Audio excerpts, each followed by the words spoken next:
Good morning, everyone. This is Martha Johnston from the Finance Authority of Maine. Thank you for joining us today to talk about Maine's Workforce Challenge and MaineSpark. We'll also talk a little bit as well about some of those high demand jobs that we've referenced as well. But again, I want to just thank you for joining us all today.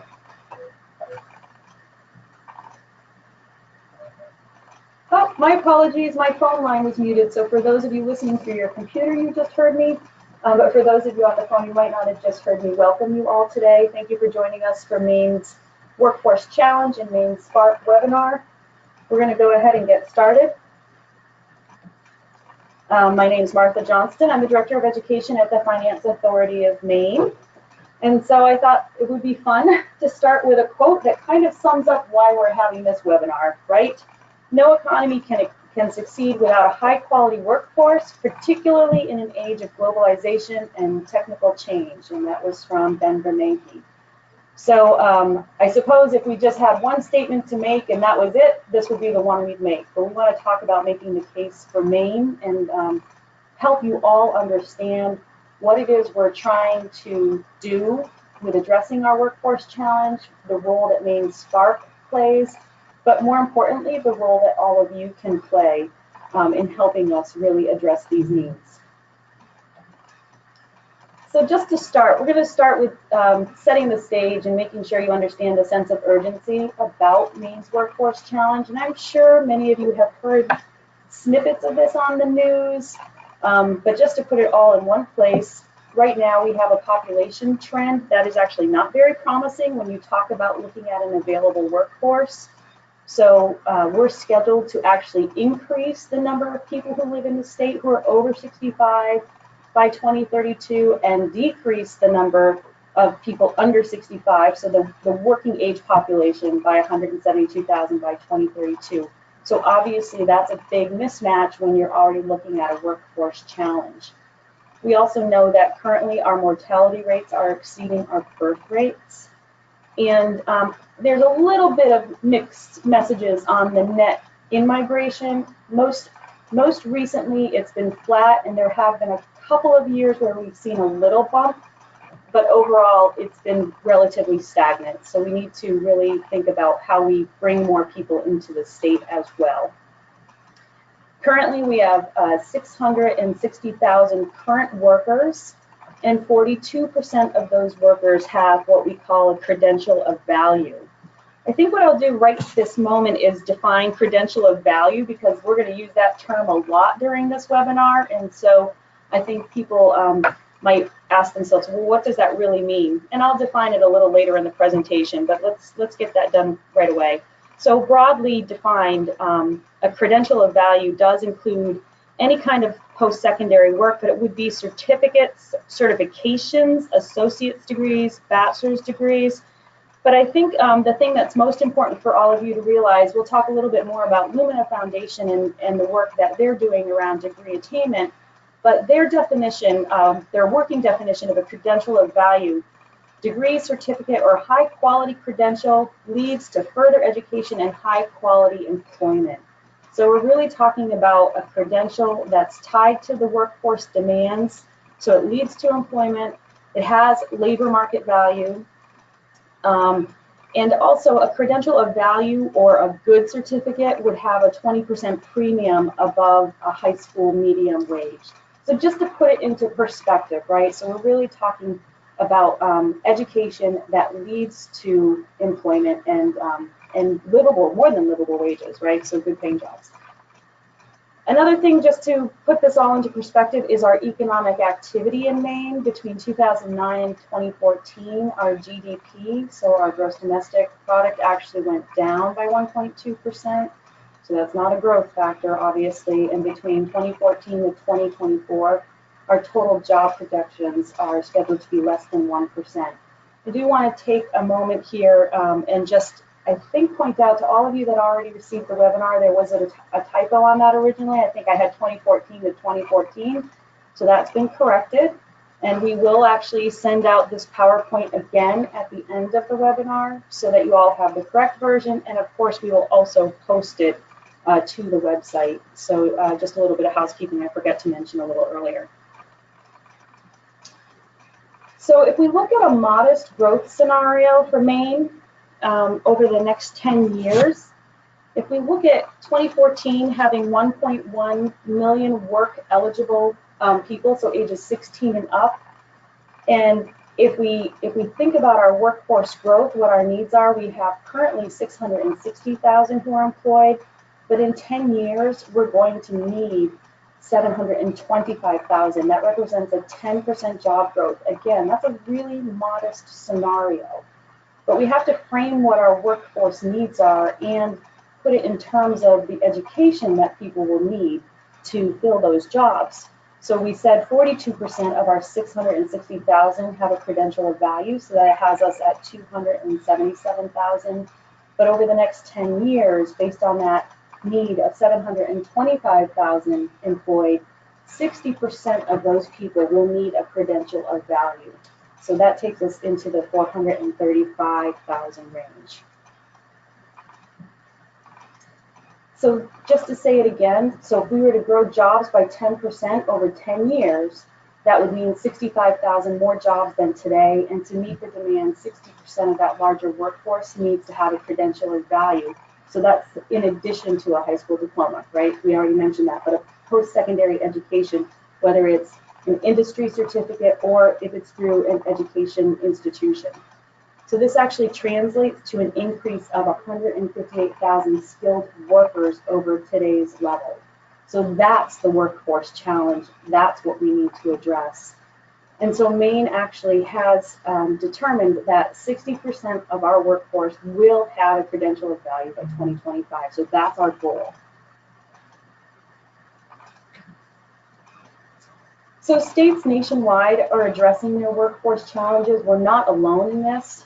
And they're setting post-secondary educational attainment goals and identifying strategies and building coalitions. So those coalitions meaning business, education, and policymakers to help solve the problem. Post-secondary attainment is, again, we talked about this before, but defined broadly. And I just want to keep reiterating that because I think it's really important for us to think outside the box as we think about how to address our workforce shortages, if you will. So again, thinking very broadly, and for those of you that are working with students, working with high school students, thinking very broadly so that we get them on a path where they are attaining a credential of value that meets their interests, their needs, and again, isn't necessarily in that very traditional path, although certainly for some folks, the traditional 4-year path is the way to go, or a traditional 2-year degree. But we think there are many ways to help grow our economy and getting people the skills they need. The big thing, remember, is that whatever your credential is, it's going to be connected to demand in the economy. So basically a job. So I already stated that we're not alone in the nation. Lumina Foundation has set a national goal of 60% of the nation will have a credential of value by 2025, 60% of the workforce.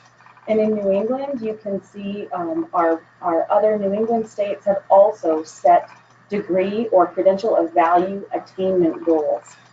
Certainly, folks in Vermont are very ambitious at 75%, as is Connecticut at 70%.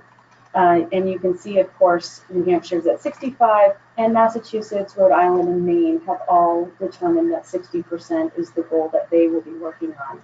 So there is a very large movement in this direction, and I think that that's important for all of us to realize because it means that there's a concerted effort of people really working on this, and it gives us an opportunity to learn from each other. So I think there's a great movement nationally, and Maine is part of it, and that's important as well.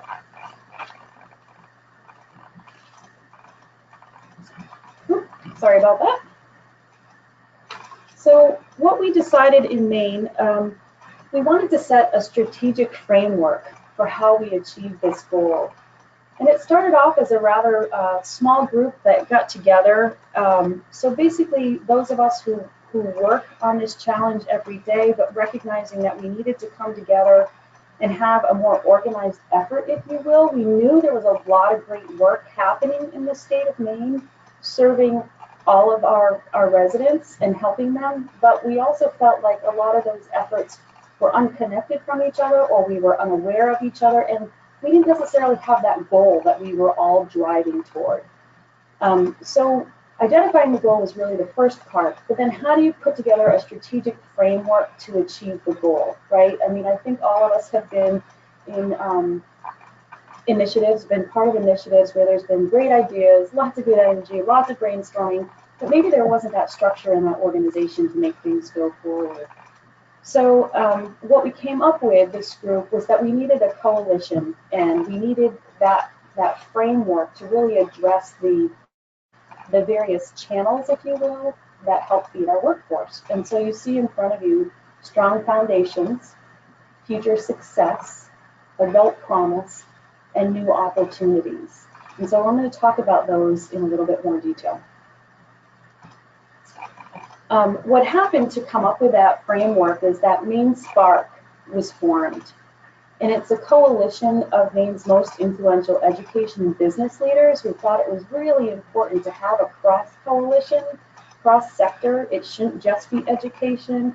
It shouldn't just be business leaders. We really had to get all of us who are influencing workforce to be talking to each other.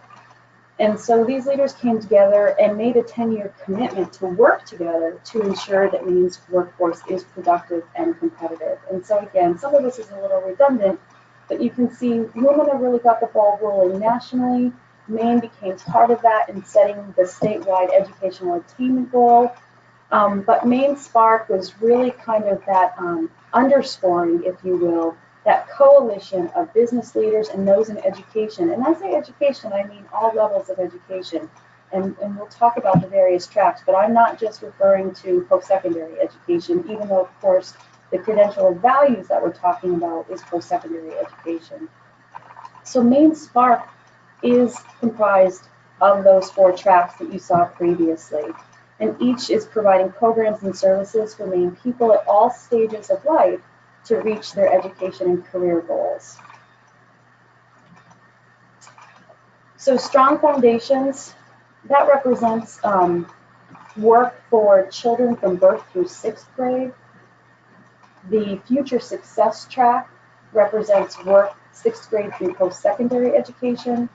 Adult promise is a track that's focused on how to help those returning to complete degrees or change careers, so adults over the age of 24. And then new opportunities, that really talks to that in-migration piece that we were talking about. How do we get people to stay in Maine if they've moved here to go to college, or how do we get people to begin their careers in Maine? And I'm going to go into a little bit more detail about each of these 4 tracks so that you have an understanding.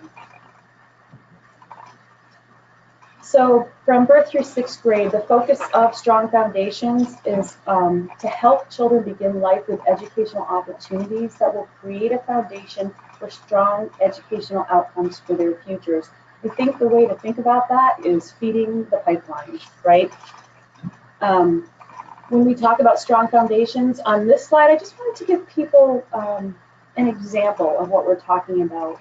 Programming, if you will, that really is part of this strong foundation. So the Harold Alphon College Challenge, which gives every Maine baby a $500 start toward higher education costs, and EduCare, a state-of-the-art early learning facility for low-income children in central Maine, are 2 ways that MaineSpark members are connecting Maine youth to their future. The point is not necessarily to call out any one program as better than the other, but to say, there's so much happening. There are so many good things happening. And to have these organizations and their efforts become part of the Strong Foundations, part of MaineSpark, has all of us moving in the same direction toward that same goal. Now, of course, Strong Foundations has a bit of a long horizon, if you will, but their 10-year goal is to support the pipeline of educational attainment by increasing skills and aspirations of children from birth through 6th grade. So again, it's really important. We can do all the work we want with our current adults to try to get them their credentials, but if we don't make sure our foundation is strong, then we'll continue to be trying to play catch up for our workforce needs. I'm going to take a moment too, just to talk a little bit more to again kind of fill in or color what Strong Foundations is about. You know, the idea that each of the tracks would make recommendations, things that they can focus on or policymakers could focus on to really help make that that pipeline full and strong. So improving childcare subsidies by streamlining access for parents or expanding access to early Head Start. There are many, many things that this track will talk about and focus on to help support their work, but then ultimately support the growing workforce in Maine. Future success. So again, for students in 6th grade through post-secondary education, it focuses on preparing Maine's middle school through high school students for higher education and career options so that they're equipped to launch successful adult lives. And again, I wanted to give you just a couple of examples of programs. Programs like JMG's Dropout Recovery Program, which provides counsel to youth to get them back into quality jobs or post-secondary enrollment. And then also the Island Institute's Island Fellows, which places recent college graduates in professional positions in Maine's year-round island community. Again, the idea that we want to make sure future success is helping to make sure students are college and career ready, not just college ready, not just post-secondary ready, but career ready, because as I stated earlier, we've got to think outside the box, think about those credentials of value and where they come from and how we meet that person's need for what they want to accomplish and the goals they want to achieve for their employment in Maine. So the 10-year goal of future success is for 39,500 young adults from middle school to age 25 to be working toward or earning a college degree or an education credential of value. So how do we make the next part of that pipeline very strong and full, so that we continue to address our workforce needs. Again, just to color a little bit or add a little bit more color to future success, we're really talking about 3 major components. We want to make sure students leave high school, college, and career ready. You heard me say that a little earlier. We definitely want to talk about college degree attainment, so make sure that students know their opportunities and the program of study that leads to a good job and career in Maine, and then a career credential attainment. So again, supporting that idea that there are many ways, many educational pathways to a credential of value, and making sure that we support someone in that effort. So adult promise. So this is for individuals returning to complete degrees or change degrees. And probably many of you have heard the statistic that we have approximately 200,000 adults in the state of Maine with some education but no credential. And so this group actually started working long before MaineSpark formed. There was an adult degree attainment partnership that came together. And in particular, with my work at FAME, I happen to be connected to this part of the 4 tracks with MaineSpark. But the idea for the Adult Promise was to make sure that we're offering information, support, and resources for those looking to attain a credential of value or a degree.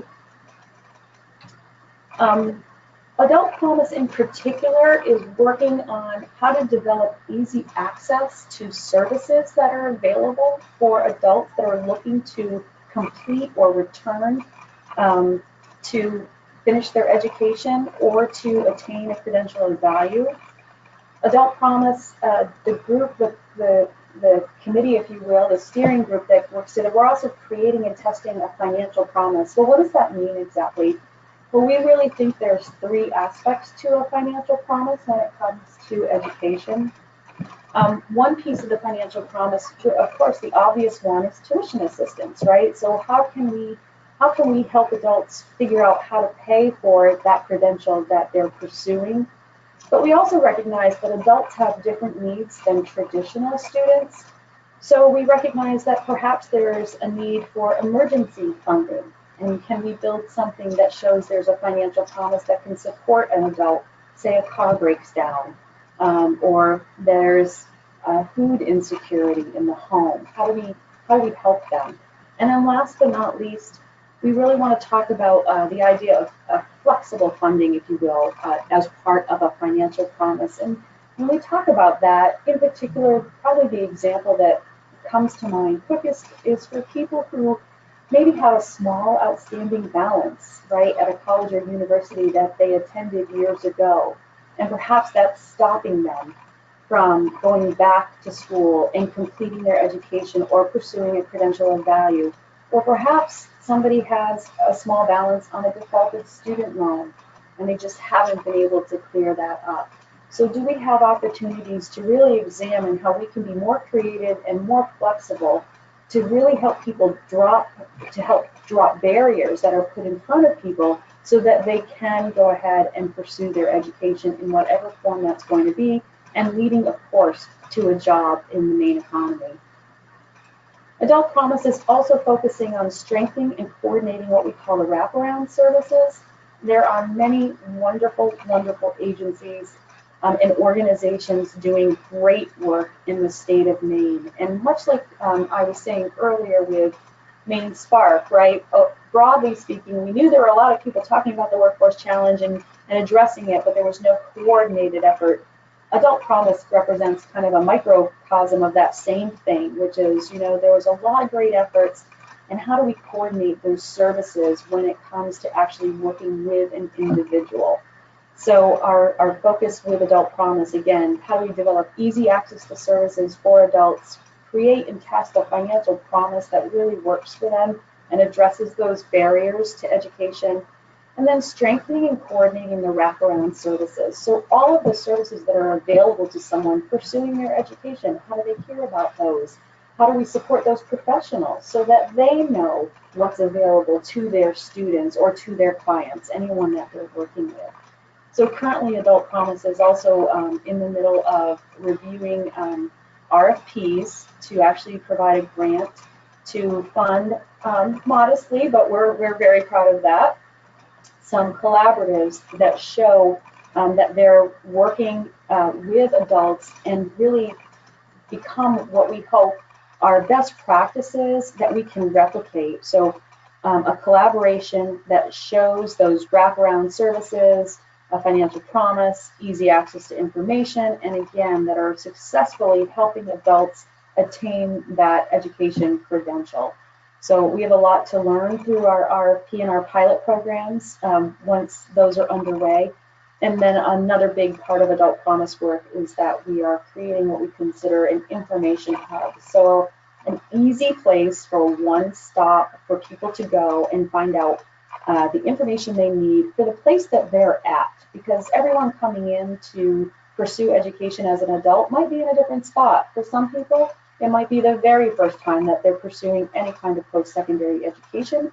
For others, it could be that they have a couple years worth of credits under their belt, but they don't know where to start to finish. That kind of sounded a little funny, but you know what I mean. They don't know where to start with their information so that they can finish that education program. So the 10-year goal for the Adult Promise track is to have 63,200 adults with a credential of value. Adults we're defining as over the age of 24. So we have a huge goal in front of us, but it is great work. Our last track that I'm going to talk about is New Opportunities. And New Opportunities really represents this concerted effort we have in Maine to help with our net in-migration. So how do we help professionals relocating to or beginning new careers in Maine? So it could be a young person who came to Maine from out of state and attended one of the university campuses, and we want to keep them here. Or it could be that we're looking to attract people into the state of Maine. For New Opportunities, I think one of the best examples I can give you is, hopefully many of you have seen the Live and Work in Maine's interactive job board. But Live and Work in Maine is, again, a very intentional and focused effort to attract people to the state of Maine. There was a great PowerPoint presentation I saw, and I'll pirate a little bit of that. but basically saying that we should be focusing as much funding on live and work in Maine's efforts as we would on tourism, right? I mean, this idea that we need to attract more people in Maine because we're not going to solve our workforce challenge with our current population, with the trends that we have. And then another great opportunity to attract people is to use the Opportunity Maine tax credit. For some of you probably know it as EOTC, Educational Opportunity Tax Credit. But again, how do we help graduates live and work in Maine? And the tax credit provides an opportunity to receive credit for payments they've made on student loans. And again, how do we maybe simplify the tax credit, expand the tax credit, and really leverage it to attract young professionals to come and live and work in Maine, right? We know many people are graduating with student loan debt, and so it's tempting to go to a state where maybe there's better salaries, but between the opportunities and the opportunity tax credit and live and work in Maine, quality of life, you know, I think we have a great story to tell, and I think for a young person, hopefully they come to school here, they fell in love and they stay. And for someone who's looking to relocate, we've convinced them that there's no other place they'd rather be. So the 10-year goal of MaineSpark's New Opportunities Track is for 55,300 adults ages 18 to 65 with a college degree or other credential of value staying in or having moved to Maine. So as you can see, we all have these very ambitious goals.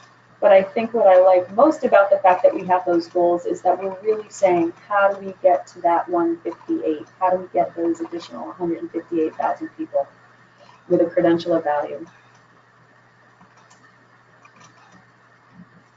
We talked a little, we talked in the description about the high demand, high wage jobs in Maine. And so I wanted to make sure that we did address that in the webinar today.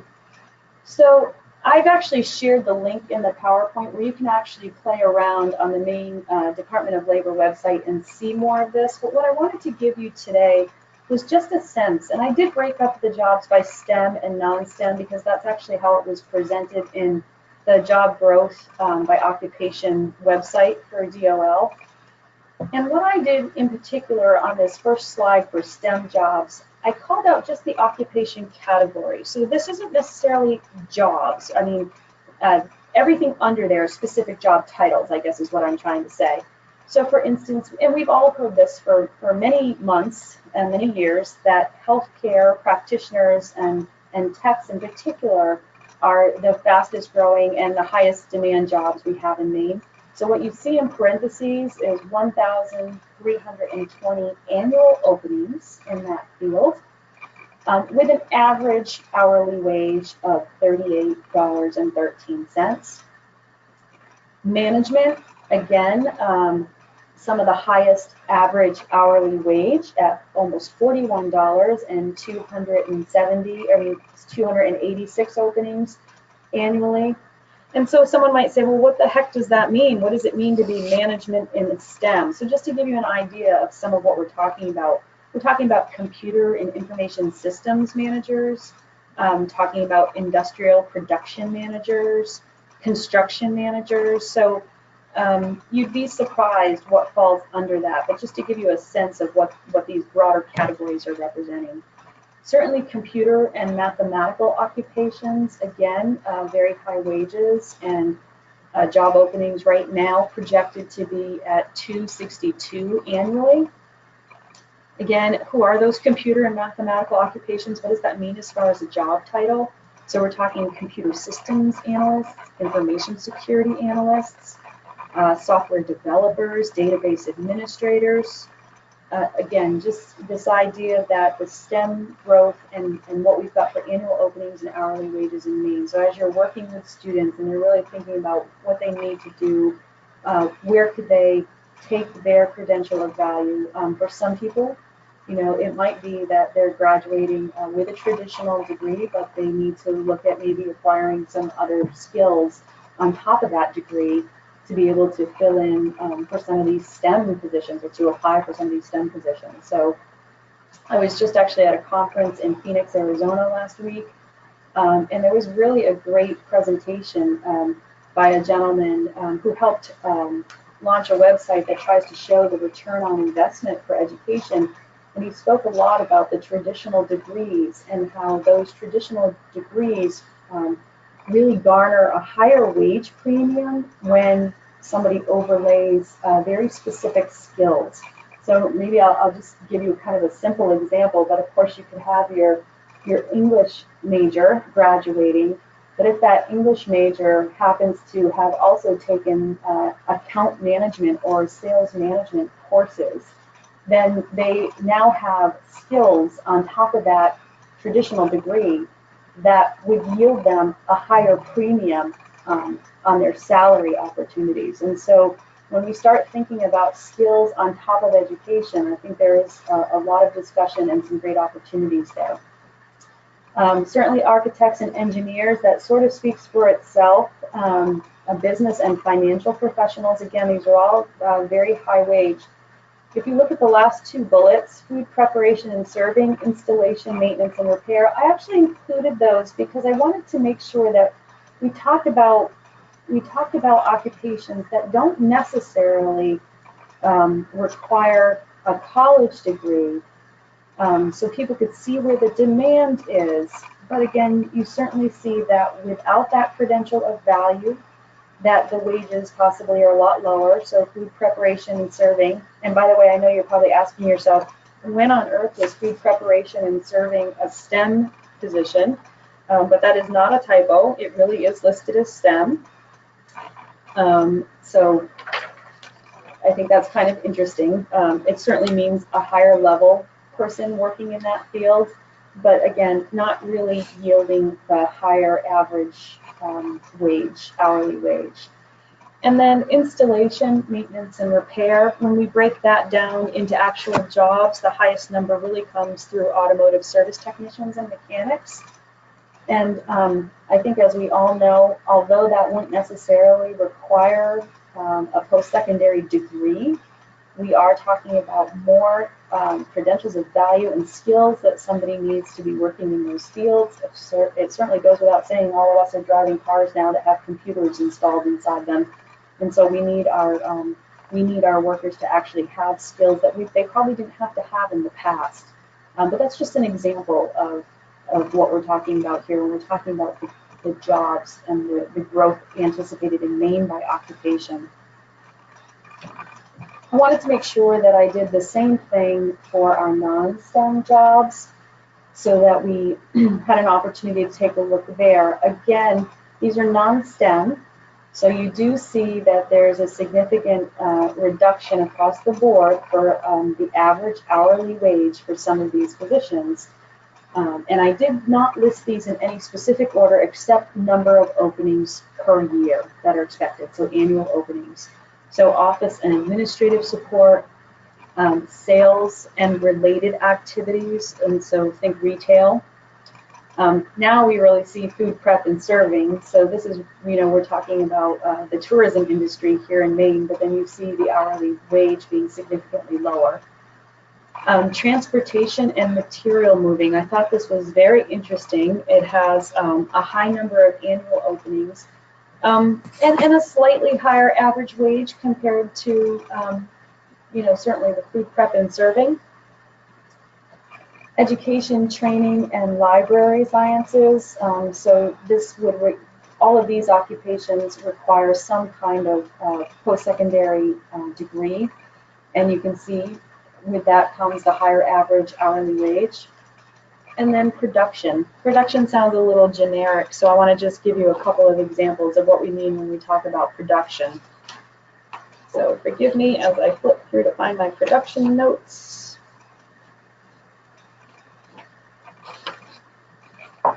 So production occupations, we're talking about things like first-line supervisors of production and operating workers, coil winders and taperers, electrical and electronic equipment assemblers, structural metal fabricators and fitters. So we're talking, more about manufacturing but a higher level, but just to give you an idea. And then certainly management in general, so across all sectors, but not STEM. Again, many annual openings, and a significantly higher annual hourly wage. And then healthcare support is exactly what you imagine. We're talking CNAs, other individuals that are working in healthcare, and you can see the hourly wage that goes along with that. So this is just to give you an idea. I certainly encourage all of you to take a look at the information. So I provided the link for you. It's actually pretty user-friendly to navigate it. But as you really think about counseling students, for those of you working in education and talking about occupations and high demand jobs, this is certainly a great place to start. I would also recommend, there's a great website called Burning Glass, which is an interesting website that compiles statistics about high demand skills. And so that's another great place to get information as you're thinking about, really how to shape what you do when you work with students who are looking to continue on toward whatever educational credential they're looking for, whether it's traditional college, they want to think 4 years out, 2 years out from associate, or if it's someone that says, I really want to work right away, and here's what I like, and what are the different credentials that I would need to be in that field. So with that, I'm going to pause and see if we have any questions. I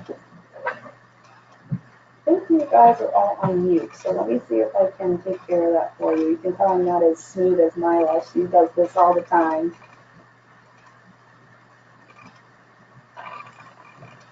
And she's coming down to my office right now to help me. Hi. The only question I saw is, I think, the Burning Glass site. Could you share that site again? Oh, sure. I didn't put it on this presentation, but I can go ahead and add it, and we can share it out.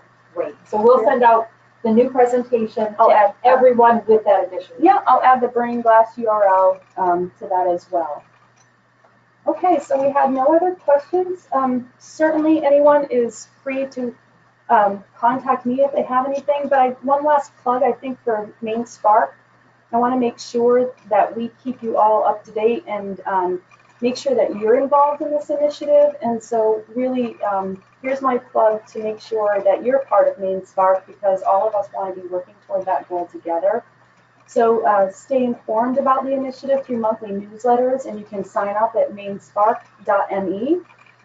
We also have a resolution, which if your organization is willing to formally support the goal and support MaineSpark, you'll receive information about how to do public endorsement of MaineSpark. Again, the idea is if all of us are rowing in the same direction, we're going to get there together, and it's going to be a great outcome. And then help spread the word about the various programs and initiatives offered by MaineSpark members, and help Maine hit our 60% goal. We really can't do it without you. MaineSpark is a big tent. We want everyone under it, and we want everyone working to help us address and really overcome that workforce challenge. And as we saw at the beginning of the presentation, we can't really have the economy we want in Maine and the prosperity without doing that, and so we will all benefit from that. So that's the end of my presentation today. I will just also put a plug in. Next month's Wednesday webinar is April 11th at 10 a.m. I don't think we're going to have any snowstorms, so that's just 2 weeks away. And the topic is things every young adult should know. And so during this webinar, participants will learn the first steps for helping youth achieve financial capability, along with an overview of helpful resources to support them along the way. So thank you all for taking time out of your day today. Thank you for joining me during this time that had to be rescheduled. And I really hope we're done with those March snowstorms. So have a great day, everyone. Take care.